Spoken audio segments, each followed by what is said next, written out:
Shalom semua warga kerajaan. Bagaimana kita berfungsi karena kita adalah garam bumi, the salt of the earth, dan juga terang dunia. Nah, salah satu kejadian yang menarik adalah ketika Yesus memanggil Matius di rumah cukai. Matius pasal 9 ayat 9 mengatakan, setelah Yesus pergi dari situ, dari mana? Dari mana? Di rumah, di mana dia membangkitkan orang yang lumpuh. Jadi naturally supernatural, sesuatu yang supernatural membuktikan bahwa saudara dan saya disertai Tuhan. Ia melihat seorang bernama Matius duduk di rumah cukai, lalu dia berkata, ikutlah aku, follow me. Maka berdirilah Matius lalu mengikut dia. Apa yang dia lakukan? Dia in faith, dia in vision. Yaitu kemana? Saudara bayangkan, tentu saja orang Yahudi paling benci kepada pemungut cukai yang kolaborator dengan tentara dan kerajaan Romawi, yaitu memajaki bangsanya sendiri. Itu orang paling rendah. Siapa orang paling rendah? Pengkhianat, saudara. Tapi Yesus datang ke rumah cukai. Saudara, itu harus kita ada integration. Kita harus usaha, ya. Jadi saudara jangan mencari memindahkan jemaat lain, jangan. Sudah selamat biarkan aja. Yang penting di sini cari orang berdosa. Pada waktu orang Farisi melihat itu mereka marah. Kenapa? Yesus makan di rumah Matius. Datang pemungut cukai dan orang berdosa. Makan bersama dengan dia dan murid-muridnya. Inilah fungsi daripada garam. Saudara, garam itu punya yaitu tugas preservation. Yaitu membuat saudaraku berhentinya kebusukan. Ini ada kebusukan kan? Yesus ada di sana. Dan saya bayangkan itu pesta yang sama sekali tidak rohani. Dan justru Matius melihat terang daripada Yesus, lalu mengikut dia, bukan? Dan dia pamitan ke teman-temannya. Temannya itu pemungut cukai dan orang berdosa. Kalau orang berdosa ya pasti yang datang itu bukan istrinya ya. Yang datang itu pacar-pacarnya, gundik-gundiknya, maaf saudaraku. Tetapi Yesus disebut juga sahabat orang berdosa. Coba, bagaimana? Kenapa kita tidak dapat jiwa? Kita cari yang hairdresser kita harus anak Tuhan, kalau bisa penuh Roh Kudus. Ya toh, kita semua kontak dengan orang-orang jemaat, sesama jemaat, cari jiwa baru. Cari Matius. Dalam hidup saya percaya kalau ada 10 menit saya mungkin di pesawat atau di suatu lounge ketemu dengan seseorang, itu kesempatan daripada Tuhan. So, saudaraku, ingat, kamu adalah garam bumi. Tugasmu menghentikan kebusukan. Dan tidak untuk dikumpulkan dengan garam-garam yang lain, tetapi pergi ke rumah cukai. Dan setelah itu salah satu penginjilan yang paling baik untuk Indonesia adalah Matthew Dinner. Ya, Matius mengadakan pesta makan, ucapan syukur. Dia jadi pengikut Kristus, dia pamit di depan umum, dan saya percaya banyak yang dijamah. Pada seorang Farisi marah. Ya, lalu Yesus berkata, apa makan bersama pemungut cukai orang berdosa?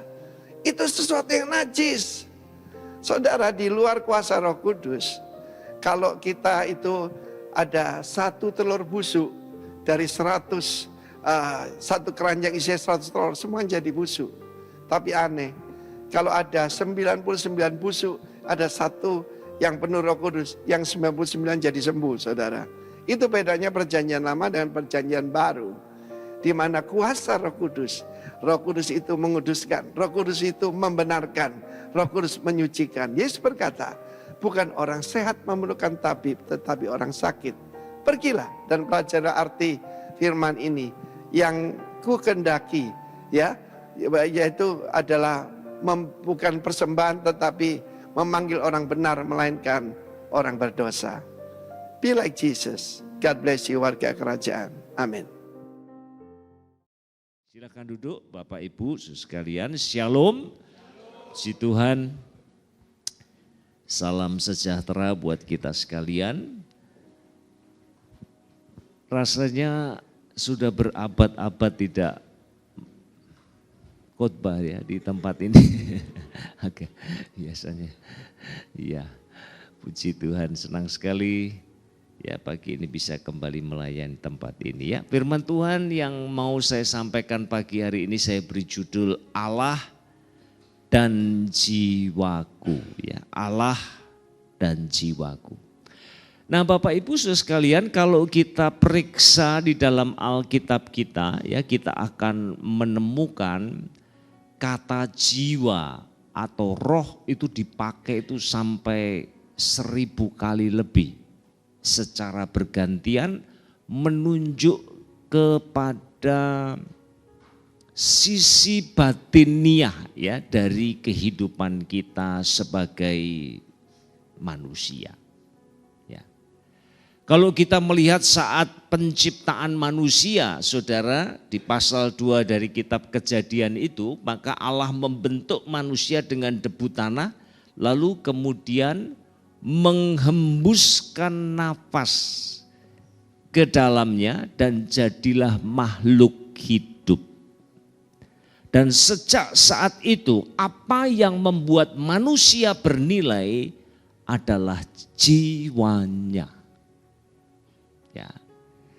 Itu sebabnya Tuhan Yesus katakan apa gunanya kalau kita mendapat seluruh isi dunia ini tetapi kita kehilangan nyawa kita. Atau sebenarnya terjemahan yang paling literal adalah kehilangan jiwa kita, saudara. Jiwa manusia begitu bernilai di hadapan Allah.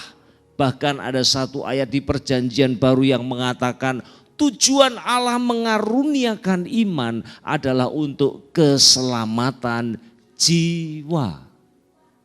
Jiwa begitu penting bagi Allah. Tetapi sayangnya kalau kita mau jujur saudara ya, kita agaknya berbeda dengan Allah. Ya, kita lebih suka mengurus manusia lahiriah kita daripada manusia batiniah kita. Kita sibuk ya dengan penampilan kita, dandan ya, make up dan seterusnya. Kita berolahraga rutin untuk apa?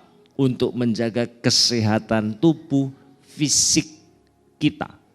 Kalau ada yang rasa nggak enak, cepat-cepat pergi ke dokter. Kalau ada sesuatu yang mencurigakan, gak segan-segan keluarkan uang sekian banyak untuk mendapatkan kembali kesehatan kita. Tetapi pertanyaan besar, seberapa banyak sumber daya yang kita gunakan untuk mengurus jiwa kita? Saudara, kalau kita mau jujur, gak ada artinya kalau dibanding untuk yang kita pakai hal-hal yang lahiriah. Nah saudaraku yang dikasih oleh Tuhan, kita akan terus coba untuk mendalami ya. Nanti saya akan ajak kita untuk melihat ya, ada koneksi yang sangat erat sekali antara jiwa kita dengan Allah. Saudara. Tapi sebelum itu mari kita akan lihat ya. Berbicara mengenai jiwa, saudara, paling tidak ada 6 elemen ya, 6 unsur ini. Pikiran, perasaan, kemudian ada kehendak, ada hati nurani, kemudian ada memori dan imajinasi. Saudara, ya 3 unsur ini aktif. Sekalipun tidak kelihatan tetapi aktif di dalam batin kita. Banyak kali ada dialog satu dengan yang lain, bahkan saya bisa mengatakan ada banyak rapat di antara 6 unsur ini. Satu kadang-kadang lebih dominan dari yang lain. Kadang-kadang ada konflik. Kadang-kadang semuanya seperti sulit untuk mengambil keputusan sehingga akhirnya masalah dibiarkan menggantung, saudara. Contoh misalnya ya, kalau saya ada konflik dengan seseorang, katakanlah saya dikata-katai sesuatu yang sangat menyakitkan hati saya, lalu kemudian satu pagi saya membaca renungan harian saya dan saya diingatkan, oleh Tuhan untuk ambil inisiatif datang kepada orang tersebut dan kemudian saya minta maaf dan kemudian memulihkan hubungan saya dengan beliau. Saudara, pikiran saya akan mengatakan, nah benar kan, bukankah tiap kali aku membaca Alkitab, aku menemukan firman Tuhan jelas sekali mengatakan, sama seperti Bapa telah mengampunimu, maka engkau pun juga harus mengampuni sesamamu. Bukankah firman Tuhan katakan, Tuhan Yesus sendiri katakan, ampunilah bahkan sampai 70 kali 7. Itu pikiran berkata begitu. Lalu perasaan kemudian nimpali dan katakan, emang gampang. Ya, orang itu sudah berkali-kali nyakiti aku. Yang terakhir aku datang sama dia, dicuekin sama dia. Menyakitkan sekali, itu kata perasaan. Lalu kehendak biasanya wait and see, dia tunggu yang lain. Ya, ini yang lain ngomong apa ini? Lalu hati nurani katakan sesuatu dengan lirih. Aduh, emang sih kalau ada masalah nggak diselesaikan itu hati nurani ini terganggu. Ya. Lalu memori selalu membawa kita ke masa lalu, menghidupkan kembali hal-hal yang sudah terjadi dalam hidup kita. Banyak kali itu positif, ada kalanya negatif. Imajinasi memandang ke depan, ayo pokoknya kita ampuni saja dia. Ya, karena kita tahu Tuhan di pihak kita pada saat kita taat kepada firman-Nya. Saudara, kira-kira dialog semacam ini setiap hari terjadi di dalam batin kita. Dan bahkan kita bisa mengatakan setiap keputusan yang kita ambil, perbuatan yang kita lakukan saudara, semua lahirnya dari jiwa kita. Nah, itu sebabnya tidak heran saudara kalau musuh kemudian coba menghancurkan jiwa kita. Dengan kata lain, jiwa kita selalu under attack. Baik itu musuh dari luar maupun musuh dari dalam diri kita sendiri. Saudara, saya mau tunjukkan satu ayat di dalam surat Petrus yang pertama ayat 2 ayat yang ke-11 ya. Pertama Petrus pasal 2 ayat yang ke-11. Saudara perhatikan, saya bacakan untuk kita sekalian. Saudara-saudaraku yang kekasih, aku menasihati kamu supaya sebagai pendatang dan perantau, kamu menjauhkan diri dari keinginan-keinginan daging yang berjuang melawan jiwa. Saudara, kata yang digunakan di sini berjuang melawan jiwa, ini bahasa militer saudara. Dan ini bahasa peperangan, jadi bukan sesekali tetapi terus menerus dibombardir, dihajar, ya, sampai hancur kalau bisa.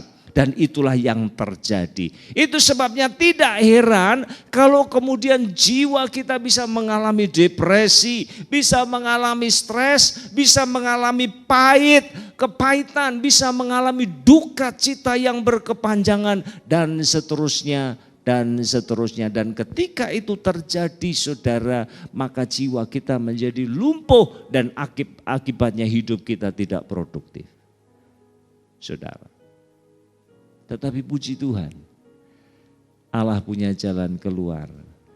Asal saja kita melekatkan jiwa kita kepadanya saudara, ya hanya dekat Allah saja.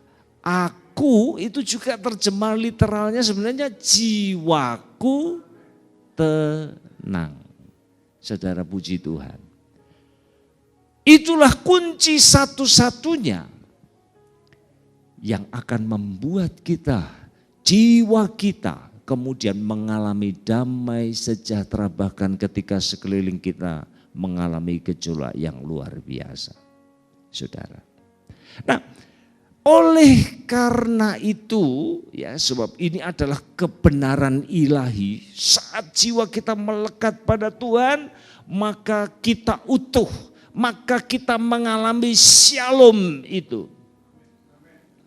Itu sebabnya karena musuh kita tahu betul itu, maka musuh berusaha untuk memisahkan jiwa kita dari Allah. Nah saudara, saya mau ajak ya kita melihat satu bagian firman Tuhan. Saudara bisa tolong tim multimedia ya. Mazmur pasal 115, saudara saya mau ajak kita melihat ayat yang keempat sampai dengan ayat yang ke-8. Ya. Mari saya bacakan, saudara simak. Ayat yang keempat, berhala-berhala mereka adalah perak dan emas, buatan tangan manusia. Mempunyai mulut tetapi tidak dapat berkata-kata. Mempunyai mata tetapi tidak dapat melihat. Mempunyai telinga tetapi tidak dapat mendengar. Mempunyai hidung tetapi tidak dapat mencium. Ayat yang ke-7 selanjutnya.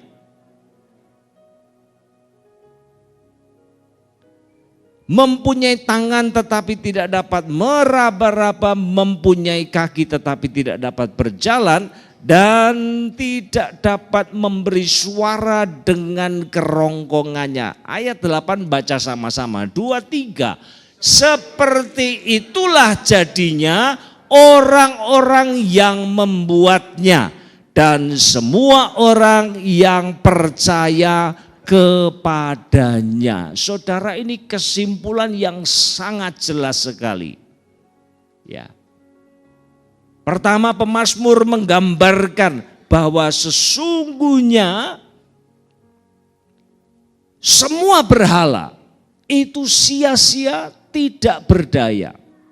Ya, punya mata nggak bisa lihat, punya telinga nggak bisa dengar, punya mulut nggak bisa ngomong, punya tangan nggak bisa dipakai untuk apa-apa dan seterusnya. Maka kemudian kesimpulannya, seperti itulah orang-orang yang menyembah Dia. Saudara, artinya apa? Saya mau formulasikan dalam sebuah pernyataan di sini untuk kita renungkan sama-sama, saudara ya. Saya nggak tahu ini ada masalah dengan, ya ini dia. Ya, coba perhatikan, saya bacakan untuk kita semua. Jika engkau menempatkan sesuatu di tempatnya Allah, ini yang akan terjadi padamu. Engkau akan kehilangan kapasitas untuk mendengar suaranya, melihat penyertaannya, berjalan bersamanya, dan merasakan kebaikannya. Ini saudara pengertiannya. Kita menjadi seperti yang kita sembah. Dan dijelaskan tadi ya di ayat yang keempat dan seterusnya, bahwa berhala tidak bisa lakukan apa-apa bahkan untuk dirinya sendiri. Maka begitulah kita ketika kita menyembah kepada berhala. Kapasitas jiwa kita akan menyusut. Kita tidak lagi bisa mendengar, melihat, merasakan kehadiran dan kebaikan bahkan kuasa Allah dalam hidup kita. Saudara, ini message yang saya kira maha penting dalam kehidupan kita. Sepanjang kita melekatkan jiwa kita kepada sesuatu yang bukan Allah, inilah yang akan terjadi pada diri kita. Saudara, kita seringkali mengeluh ya, saya kok susah sekali sih dengar suara Tuhan. Kenapa ya kok pikiran saya kacau sehingga saya seringkali membuat keputusan-keputusan yang konyol? Kenapa ya kok kehendak saya ini begitu lemah untuk mengatakan ya, taat kepada Tuhan? Kenapa? Saudara, barangkali persoalannya ada di sini. Karena jiwa kita melekat kepada sesuatu yang bukan Allah. Saudaraku yang dikasihi oleh Tuhan. Dan sebenarnya ini bukan sesuatu yang baru. Ya, kalau kita kembali ke kitab Ulangan, mari coba kita melihat Ulangan pasal 4 ayat 27-28. Saudara ya, saya bacakan untuk kita sekalian. Tuhan akan menyerahkan kamu di antara bangsa-bangsa, dan hanya dengan jumlah yang sedikit kamu akan tinggal di antara bangsa-bangsa kemana Tuhan akan menyingkirkan kamu. Maka di sana kamu akan beribadah kepada Allah buatan tangan manusia dari kayu dan batu. Saya garis bawahi kata batu di sini. Yang tidak dapat melihat, tidak dapat mendengar, tidak dapat makan, dan tidak dapat mencium. Saudara, ini adalah peringatan dari Allah yang disampaikan melalui hambanya Musa kepada umat Israel yang mau masuk ke tanah perjanjian, saudara.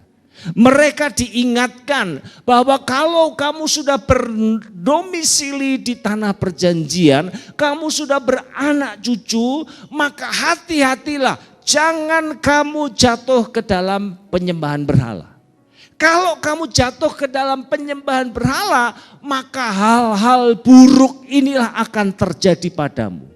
Aku akan menyerahkan engkau di antara bangsa-bangsa, lalu engkau akan tinggal di tengah-tengah mereka, lalu engkau akan dipengaruhi dengan ibadah mereka kepada ilah-ilah lain, dan engkau akan menyembah kepada kayu dan batu. Saudara, ini peringatan yang sangat keras.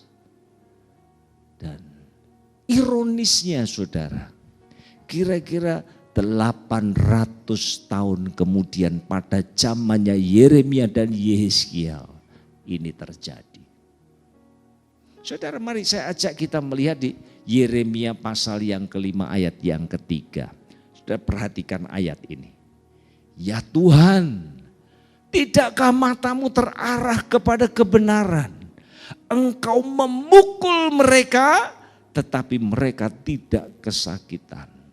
Engkau meremukkan mereka, tetapi mereka tidak mau menerima ajaran.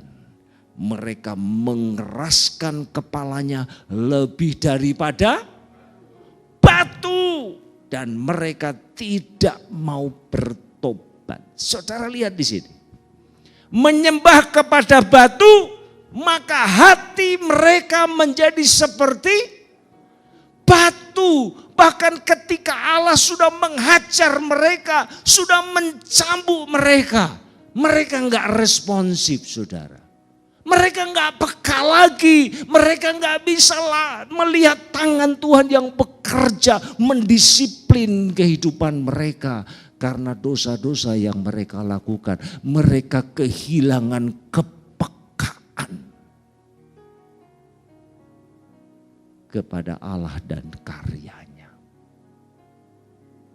Saudara, waktu saya belajar bagian ini, saudara, saya diingatkan kalau begitu memang kita harus uji hati jiwa kita setiap saat, saudara.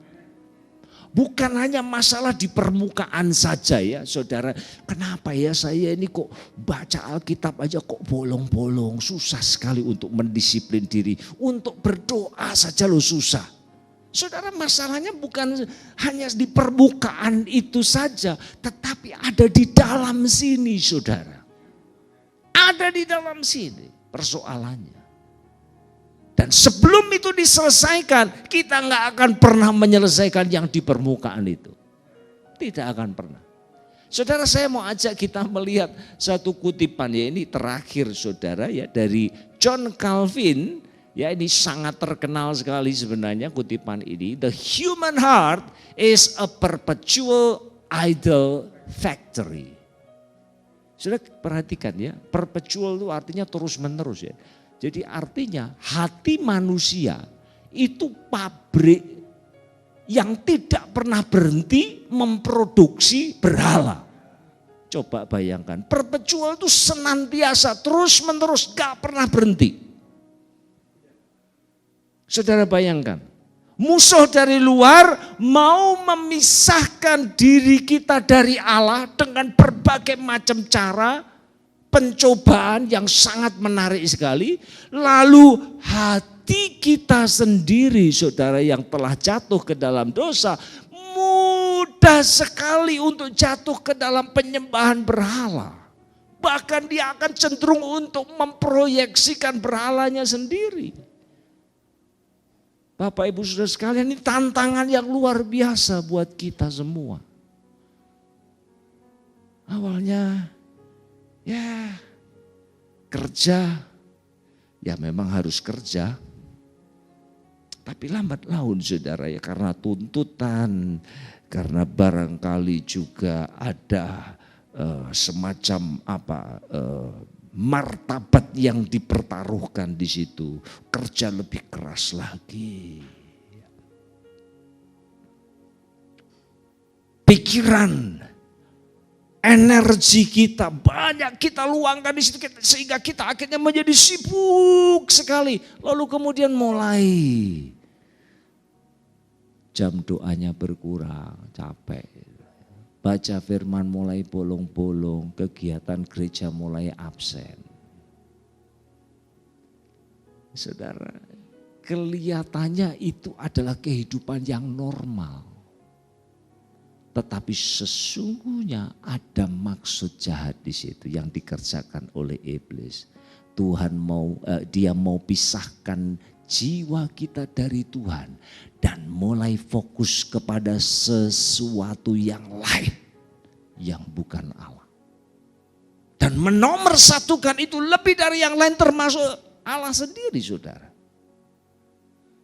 Dan ini bukan hal-hal yang major saja dalam kehidupan seperti pekerjaan, tetapi juga masalah hobi, kesenangan, saudara, itu bisa dipakai oleh iblis dan jiwa kita pun akur dengan iblis, saudara. Kita ikut, ya saya belakangan ya ngerasa pengen olahraga lebih lagi, saudara, jadi nggak cukup pengen jalan, jalan tiap hari jalan, tapi pengen sesuatu yang bisa keringetannya lebih banyak itu. Jadi saya pingpong, saudara. Nah kemudian ketemu dengan teman-teman yang baru dan cerita-cerita dengan seorang kawan saya ini ya, baru kenalan, saudara. Dia bilang ke saya itu seminggu ya pingpong 3 kali, badminton 4 kali. Saudara. Dan kalau badminton, kalau pingpong ya, dia datang kira-kira jam 10-an gitu, nanti pulang jam 4 sore. Ya, lalu kemudian malam masih lanjut lagi kalau perlu dengan badminton. Saya bilang ini orang kaget juga saya, ada orang yang maniak sekali dengan yang seperti itu. Ya puji Tuhan dia masih cukup kuat ya, umurnya sudah 62 tahun. Tapi waduh fisiknya itu kuat sekali kelihatan, gak tahu lagi dalamnya ya. Karena yang di luar suka menipu. Tapi ada orang-orang yang kemudian karena hobi, karena kesenangan, lalu jiwanya diikat sedemikian rupa, rasa-rasanya hidup hanya untuk itu. Saudara.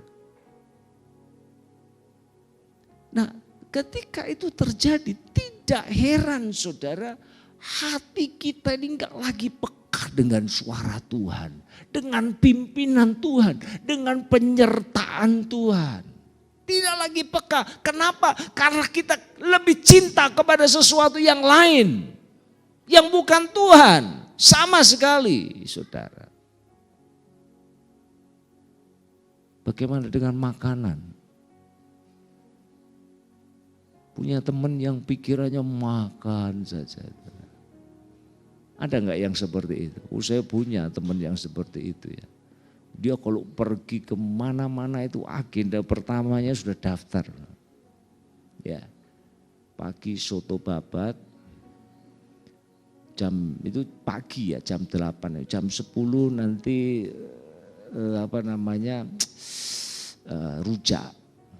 Ya. nanti siangnya apalagi sudah diagendakan, tidak boleh meleset. Ada yang seperti itu. Dan saya pikir semuanya ini tanpa kita sadari, saudara. Ya, iblis sudah bekerja sedemikian rupa mengikatkan jiwa kita kepada sesuatu yang lain. Kita sibuk dengan sesuatu yang tidak ada hubungannya dengan Tuhan, saudara. Lalu kemudian kita mendapati suatu titik waktu, ternyata ini dampaknya luar biasa. Saya menjadi begitu jauh dari Tuhan, hati saya tidak lagi punya kapasitas untuk mendengar, merasakan dan mengalami karya Tuhan di dalam kehidupan saya. Bapak Ibu Saudara yang dikasihi oleh Tuhan, mari sama-sama saya ajak pagi hari ini. Ya, kita evaluasi diri kita masing-masing. Amin. Saudara, saya kira ini waktu yang tepat. Ya, dalam ibadah seperti ini kita akan buka hati kita di hadapan Tuhan. Ya, kadang-kadang kita ini butuh ya pertolongan Roh Kudus untuk menunjukkan apa yang ada di dalam batin kita ini. Dan kiranya Tuhan